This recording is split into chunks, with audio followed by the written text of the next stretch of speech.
आपको पिछले साल लगी कैलिफोर्निया की जंगलों में वो आग याद है? कितना खौफनाक मंजर था।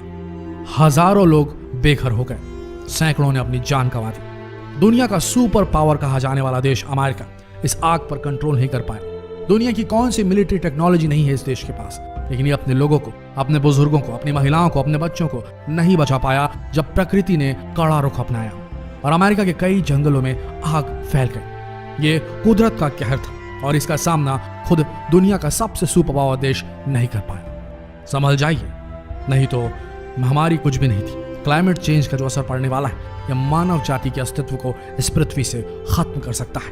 पृथ्वी के ध्रुवों पर पड़ी बर्फ हजारों सालों से पिघल रही है, आग के लपटों में भस्म हो रहे हैं। समुद्र का बढ़ता हुआ जल स्तर आने वाले सालों में कई बड़े शहरों को निगल जाएगा।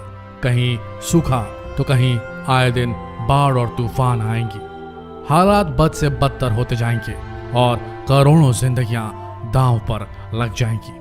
हो सकता है आज आप पर जलवायु परिवर्तन का सीधा असर नहीं पड़ रहा हो, लेकिन जिस ओर पूरी दुनिया जा रही है, जल्द ही उसका असर हम भारत के लोगों पर भी पड़ने वाला है और आप भी बहुत जल्द उसकी चपेट में आ सकते हैं। दरअसल ये समस्या इतनी गंभीर है कि अब पृथ्वी के अस्तित्व पर ही सवाल उठने लगे।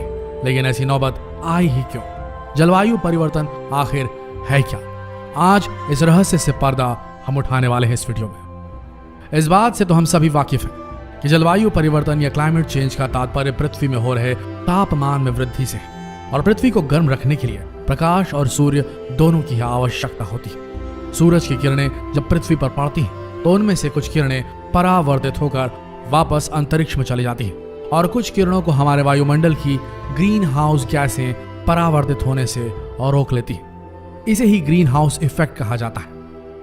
वायुमंडल को आप पृथ्वी के चारों ओर गैसों का एक कवच या चेंबर कह सकते हैं। सूरज की इस गर्मी को वायुमंडल में मौजूद ग्रीन हाउस गैसेस परावर्तित होने से रोक लेती।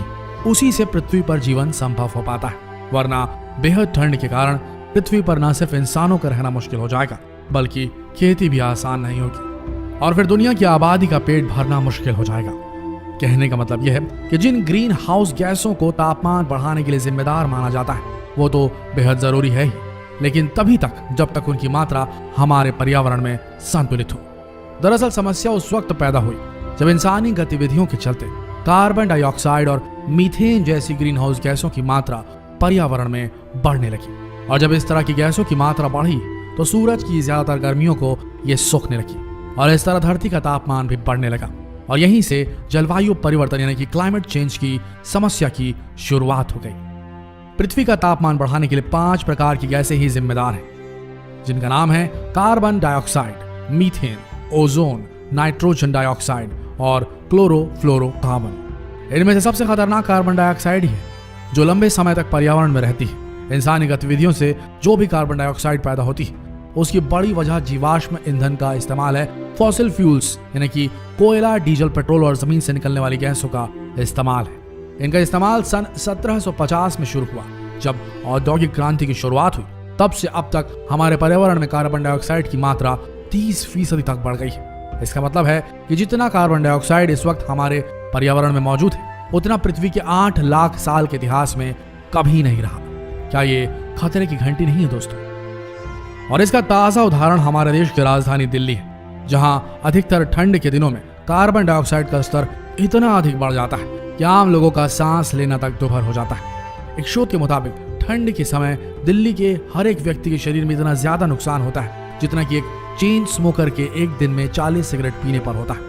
और इस तरह की समस्या बढ़ने का एक मुख्य कारण यह भी है कि जंगलों को अंधाधुंध तरीके से होने वाली कटाई। इस संबंध में विश्व मौसम संगठन का कहना है कि व्यापक औद्योगिकीकरण शुरू होने से पहले के मुकाबले अब पृथ्वी का तापमान 1 डिग्री सेल्सियस बढ़ गया है और कई रिसर्चर्स इस बात का दावा भी करते हैं कि 1850 से लेकर इस सदी के आखिरी तक पृथ्वी के तापमान में 1.5 डिग्री सेल्सियस का बदलाव हो सकता है।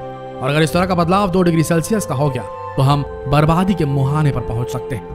तापमान बढ़ने का नतीजा ये है कि पृथ्वी के ध्रुवों पर बर्फ की चादर तेजी से पिघल रही है। इसका सीधा असर समुद्र के बढ़ते जल स्तर के तौर पर हम देख रहे हैं। साल 2005 से साल 2015 के बीच हर साल समुद्र के जल स्तर में 3.6 मिलीमीटर की वृद्धि हुई और अगर ये इसी तरीके से बढ़ता रहा तो दुनिया के कई बड़े देश समुद्र में समा जाएंगे। बढ़ते तापमान की वजह से मौसम में अप्रत्याशित बदलाव आ रहे हैं, जो अपने साथ सूखा, बेमौसम बारिश और बाढ़ के साथ साथ तूफान भी ला रहे हैं। वैज्ञानिकों के अनुसार यदि धरती के तापमान को 1.5 डिग्री सेल्सियस के तापमान पर रोक दिया जाए तो ये सभी के लिए अच्छा होगा। लेकिन दुनिया के देश अब भी अपने नफा और नुकसान का अनुमान लगाने में लगे हुए हैं। पर्यावरण कार्यकर्ताओं का आरोप है कि पर्यावरण को बचाने के लिए जितनी गंभीरता और पक्के इरादे की जरूरत है वो अब भी दुनिया भर की सरकारों में दिखाई नहीं दे रही। इसलिए बच्चों के साथ साथ अब बड़े भी सड़कों पर उतर रहे हैं और जलवायु संरक्षण के लिए कड़े कदमों को उठाने की मांग कर रहे हैं। आज जलवायु परिवर्तन का सीधा असर इंसानों के साथ समुद्री जीव जंतुओं पर भी पड़ रहा है। जलवायु परिवर्तन के कारण समुद्र में ऑक्सीजन की कमी और कार्बन डाइऑक्साइड में लगातार वृद्धि हो रही है। आप खुद ही सोच कर देखिए, यदि कुछ देर तक आपको ऑक्सीजन ना मिले तो आपका क्या हाल होगा। तो फिर उन जीवों का सोचिए जिनके क्लाइमेट में, जिनके एनवायरनमेंट में ऑक्सीजन की लगातार कमी हो रही है। एक रिसर्च के मुताबिक पिछले 5 दशकों में समुद्र में ऑक्सीजन की मात्रा में लगभग 2% तक की कमी देखी गई है और ऑक्सीजन कम होने के कारण समुद्र और भी ज्यादा गर्म होते जा रहे हैं, जिसकी वजह से बेसमय ही समुद्री जीवों की मौत होती जा रही है। UNHCR की एक रिपोर्ट के अनुसार क्लाइमेट चेंज पर यदि अभी भी पूरी तरीके से ध्यान नहीं दिया गया तो वो दिन दूर नहीं जब मालदीव, किरिबाती जैसे आइलैंड पूरी तरीके से समुद्र में डूब जाएंगे और इनका दुनिया के नक्शे से नामो निशान तक मिट जाएगा। समुद्र का जलस्तर बढ़ने से केवल आइलैंड पर ही नुकसान नहीं होगा, इसका असर समुद्र के किनारे बसे हुए शहरों पर भी होगा। साल 2050 तक इस दुनिया में 1.5 बिलियन लोग अपने घरों से बेघर हो जाएंगे। जलवायु परिवर्तन का सबसे ज्यादा बुरा असर भारत के मुंबई शहर पर पड़ेगा। आपने अक्सर मुंबई को मॉनसून में डूबने की बात तो सुनी ही होगी, पर आपने कभी इस बात पर गौर किया इस तरह की घटनाएं मुंबई में इतनी ज्यादा होती क्यों?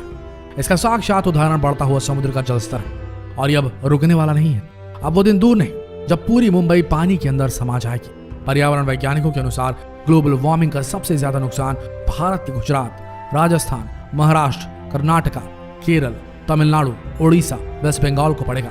भारत के पड़ोसी मुल्क म्यांमार, बांग्लादेश का तो पूरे नक्शे से ही नामो निशान मिट सकता है। दोस्तों, सवाल ये उठता है कि आखिर हम क्या कर सकते हैं? पर यहाँ हम आपको बता दें, इस जलवायु परिवर्तन को रोकने के लिए हम भी बहुत कुछ कर सकते हैं, जैसे कि कार की बजाय साइकिल से चले, विमान की बजाय ट्रेन से चले, नई नई वस्तुओं को खरीदने से बचे, पुरानी चीजों को फेंकने से बचे, खराब हो जाए तो ठीक कराइए, इस्तेमाल कीजिए, अधिक से अधिक पेड़ लगाइए और हो सके तो अपनी सब्जी भी खुद उगाने का प्रयास कीजिए और अपने घर के बिजली पंखों का बेवजह इस्तेमाल मत कीजिए। बस इतना कीजिए। जितना हो सके इस वीडियो को शेयर कीजिए फेसबुक पर, व्हाट्सएप पर और यूट्यूब पर। मिलते हैं अगले वीडियो में, तब तक के लिए इस वीडियो के अंत तक बने रहने के लिए आप सबका धन्यवाद।